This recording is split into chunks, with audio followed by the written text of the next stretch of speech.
Hey guys, Mike from Warrior Bows here. Alright, I'm going to show you a quick tip on how to reduce certain parts of your bow that in progress without power tools. And this is just one of the techniques that I use. Let me show you. What we're going to do is show you how to do the fades and maybe save yourself a little time, maybe save yourself a little effort. We'll see. If you have a good way of doing this already, you can just skip the video. If you want to check this out, though, this is how I will work the fades, and I'll show you what I'm talking about here. Well, let me first show you what we got here. Is we want. Let me come around to this side where I've drawn the lines.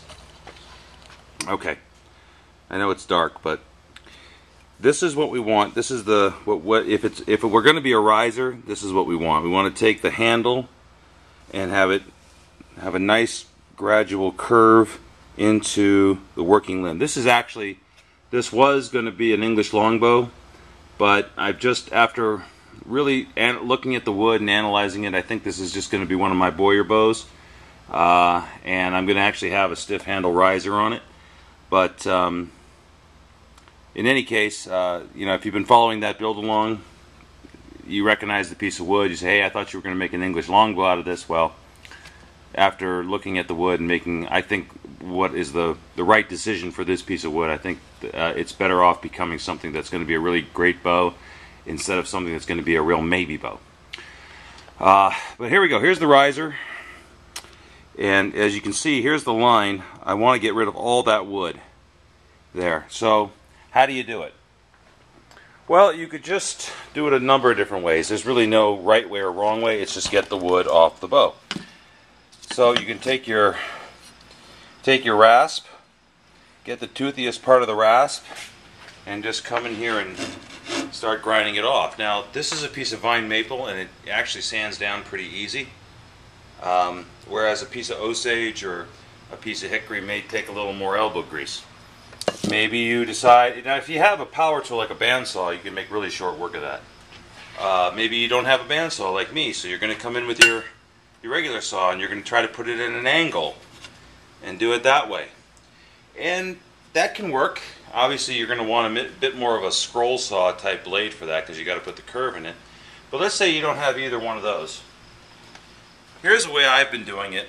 I have to come on this side. Sorry, I'm going to put my back to you here. But you draw a line on both sides. Then you take your saw and you're going to make several cuts in the wood down to the line. So you just want to keep your eye on what you're doing. Try not to go past that line, though, that you've made for yourself. In fact, just go right above it. And then just keep making those.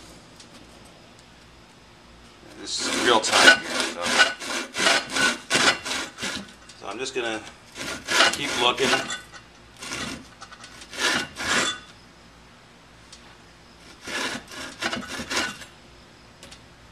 Okay. Now these cuts, as I go towards the middle of the what I'm calling the riser, they're going to get shallower and more shallow and more shallower, shallower and shallower, however the right camera is.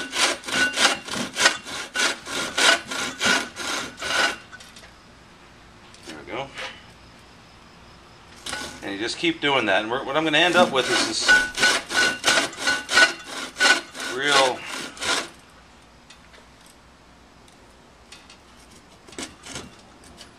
and just keep going.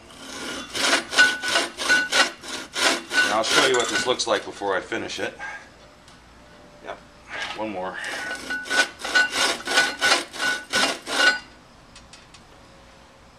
Alright, so here's what it looks like. I'll go to the Sharpie marker so you guys can see it better. So that's what it looks like right there. Okay. Then I like to take my rubber mallet.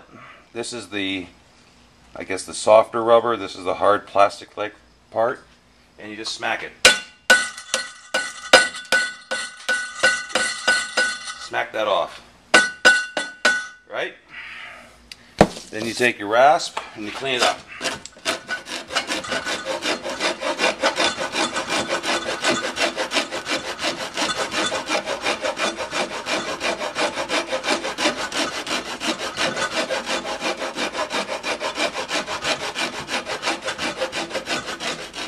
Try not to go past your lines.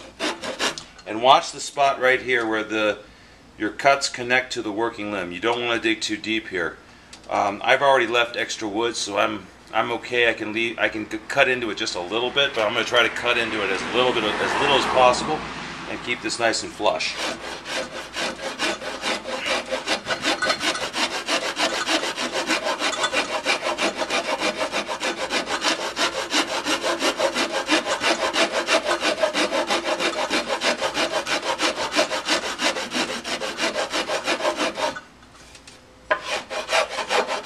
Flip it over and use the medium tooth when you think you're about there.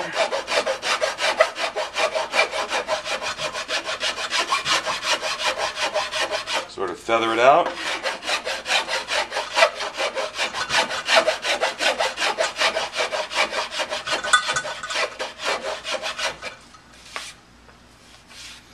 Needs a little more cleaning up, but there you go. You've got the makings of a you got your nice fade here, and you're faded here, and you can do that again down here like I did over here, and that's just a quick way to get your fade. Now that obviously it needs to be cleaned up, and it looks a little funny right now because this is really tall compared to where the working limb is, but this is going to get sanded down as well, so this will be less thick when I'm done, but in the end you got a nice fade, nice gradual fade, and that's all it took.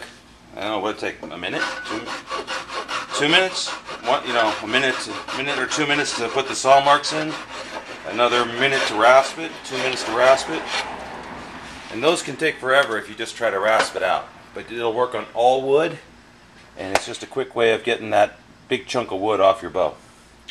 Alright, that's the tip. I'm Mike from Boyer Bows. Hope that helps you guys. Please comment. Please ask questions. And we'll see you soon.